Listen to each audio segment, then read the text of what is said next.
Hello students, master in mathematics आपका स्वागत करते हैं। तो आज हम लोग वेक्टर अलजेब्रा की सीरीज़ को स्टार्ट करते हुए आगे बढ़ते हैं। अब देखते हैं कि वेक्टर्स का एडिशन कैसे करते हैं। ठीक है, तो वेक्टर के एडिशंस को हम लोग देखेंगे एक एक करके। तो इससे पहले आप नॉर्मल पहले ये बताओ कि जब आप एडिशन करते थे तो किसी नॉर्मल चीज़ का जो स्केलर क्वांटिटीज़ होती थी उनका एडिशन कैसे करते थे। मान लो एक एग्जांपल दे रहा हूँ मैं, 15 सेंटीमीटर प्लस 10 सेंटीमीटर। ठीक है, इनका एडिशन करना है आपको। आप सिंपली कर लेते थे, यूनिट तो सेम ही है, यहाँ पे कुछ चेंज भी नहीं करना है और ये आंसर आपका आ जाता था 25 सेंटीमीटर। आपने जोड़ लिया, ठीक है, ऐड कर लिया, स्केलर को बहुत सिंपली ऐड कर लिया। अब बात आती है, अगर मैं आपसे कह दूं कि एक वेक्टर है बी, ठीक है, उसकी डायरेक्शन कहाँ से कहाँ तक है, इससे इस तरफ की पॉइंट कर रही हो। अब दूसरा मैंने आपको ले लिया, एक वेक्टर है ए जिसकी डायरेक्शन ये है। अब मैं आपसे कहूँ कि ये दो वेक्टर है आपके पास, ए एंड बी, और आपको इनको क्या करना है, ऐड करना है। अब बताओ कैसे ऐड करोगे। ये तो आगे देखो, मैग्नीट्यूड ही होता है वेक्टर में, तो दो चीज़ें होती हैं। वेक्टर में क्या होता है आपके पास, मैग्नीट्यूड, और क्या होती है आपके पास, डायरेक्शन। चलो मैग्नीट्यूड तो सिंपली अगर आप नहीं जानते कुछ एडिशन के बारे में तो मैग्नीट्यूड ऐड कर लिया, पर डायरेक्शन का क्या करोगे। वो उधर जा रही है और बी उधर पॉइंट कर रही है, ए इधर पॉइंट कर रही है, तो आप जो रिजल्टेंट आएगा, जो आंसर आएगा, वो कहाँ, उसकी डायरेक्शन कहाँ पे होगी। क्या वो ए की तरफ होगी, बी की तरफ होगी, या कोई बीच में ऐसा आएगा, या कोई और डायरेक्शन हमें मिल जाएगी उस रिजल्टेंट की। तो वो सब हम लोग देखेंगे। तो यहाँ पे आपको लग रहा होगा ना कि कन्फ्यूजन है, तो इसीलिए लॉज बने हुए हैं वेक्टर को ऐड करने के लिए। तो पहला लॉ आता है triangle law of vector addition. अभी आपको समझ में आएगा कि इसको ट्राइंगल लॉ क्यों कहते हैं। तो ये क्या कहता है, पहले ये पढ़ते हैं। If two vector are represented by two sides of a triangle, अगर दो वेक्टर को हम लोग ट्राइंगल के किन्हीं दो साइड से रिप्रेजेंट कर दें, सेम ऑर्डर। सेम ऑर्डर का मतलब क्या है, देखो इसी का एग्जांपल लेता हूं।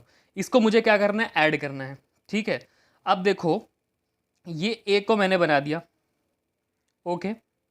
अब ऑर्डर सेम है ना, तो बी को यहां ना रख के मैं इस साइड रख लेता हूं, ऑर्डर सेम होता कि, क्योंकि ऐसा वो हो, चाहे क्लॉकवाइज या एंटी क्लॉकवाइज, ऑर्डर सेम होना चाहिए बस।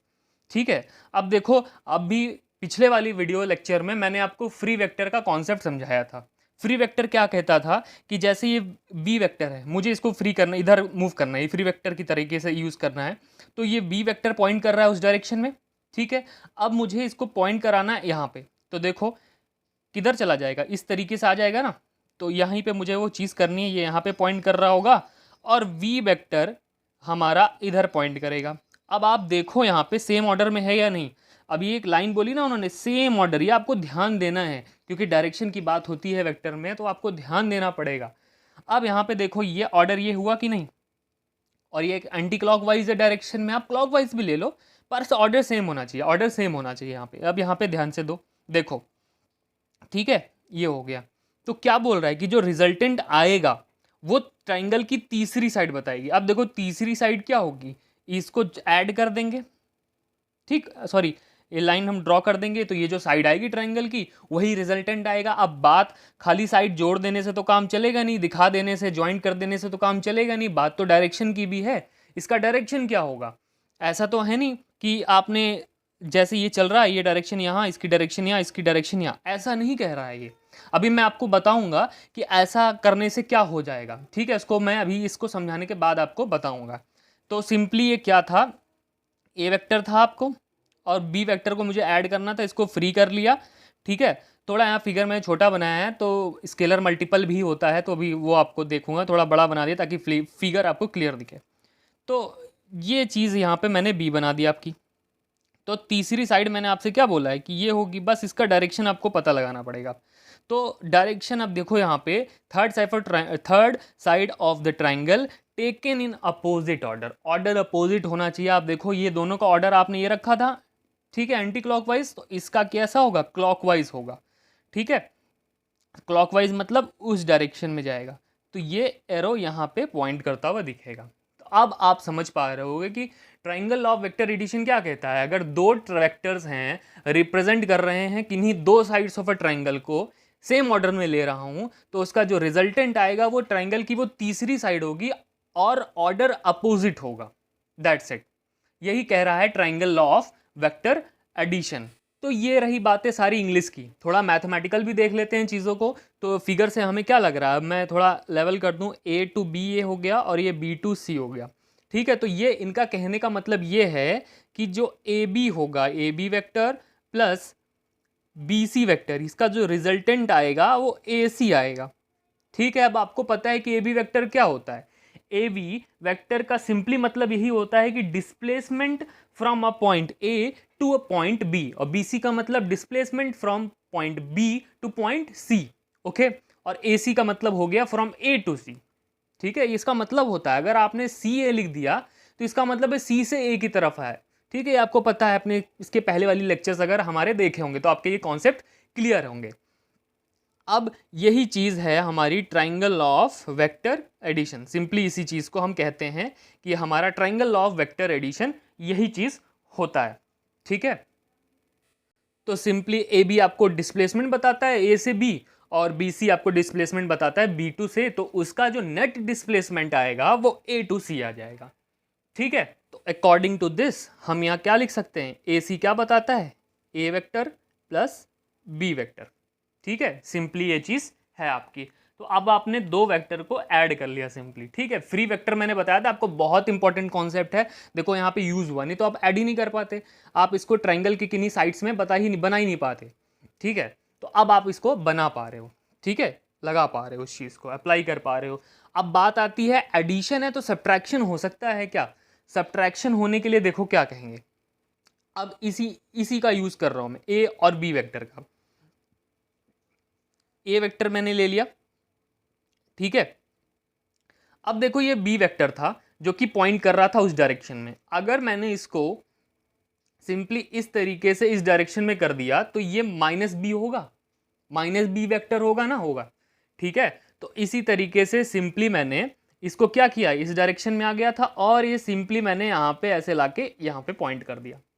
तो वही चीज़ मैं यहाँ पे करने वाला हूँ, ए से ए टू बी यहाँ था और इस चीज़ को ये क्या हो गया, माइनस बी वेक्टर। ठीक है, कुछ देर के लिए आप सोचो कि ये कोई दूसरा वेरिएबल है।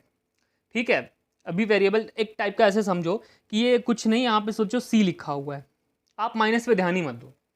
तो आपको पता है कि जब triangle law of vector addition आप दिखाओगे तो वो कहाँ से कहाँ पॉइंट करेगा। अगर ये ए टू बी है और ये बी टू सी हो गया तो सी यहाँ पे मैंने यूज़ कर लिया तो स्मॉल सी है, ठीक है, आपका ये कैपिटल है, और ये हो जाएगा पॉइंट करेगा कहाँ से, तीसरी साइड में अपोजिट। देखो यहाँ पे ये चीज़ चल रही थी क्लॉकवाइज, ओके, तो ये चीज़ आपकी कैसी चलेगी, एंटी क्लॉकवाइज। देखो चला, ए टू सी अपोजिट ऑर्डर में चलेगा तो एंटी क्लॉकवाइज चल गया।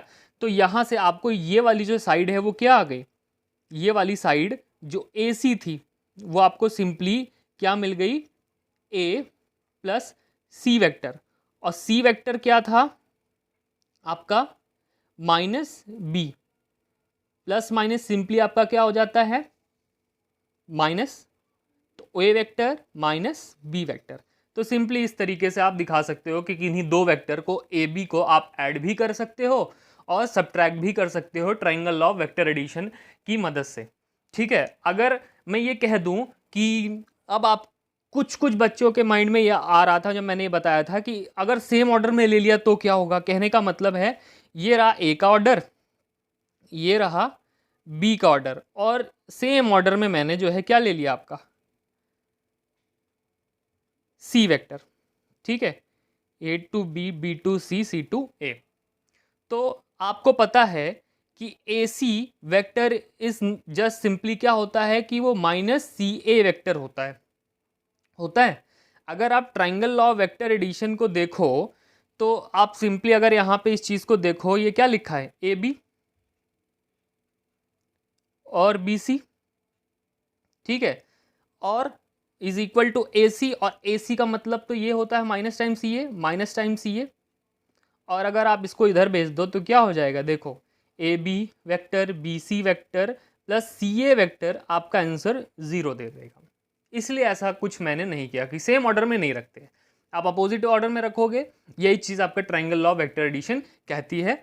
ठीक है, अब आप आई होप क्लियर होगा, आप अब चीज़ों को ऐड कर सकते हो, सब्ट्रैक्ट कर सकते हो वेक्टर्स को triangle law of vector addition की हेल्प से। अब सिंपली आप इसका मतलब समझो ये क्या चीज़ कहती है। देखो निकल तो आया, रिजल्टेंट आ गया, पर आपको समझना ज़रूरी है। ठीक है, चीज़ें कर लेना मैथ में बहुत आसान होता है, पर कॉन्सेप्ट समझना बहुत मुश्किल होता है अगर आपने ध्यान से नहीं देखा है चीज़ों को। ठीक है, अगर जरा सा क्वेश्चन बदला तो आप डाउट में आ जाओगे, आप कर नहीं पाओगे। तो आप ऐसा रिस्क नहीं लेना चाहते हो, कोई भी नहीं लेना चाहता, मैं भी नहीं लेना चाहता हूँ।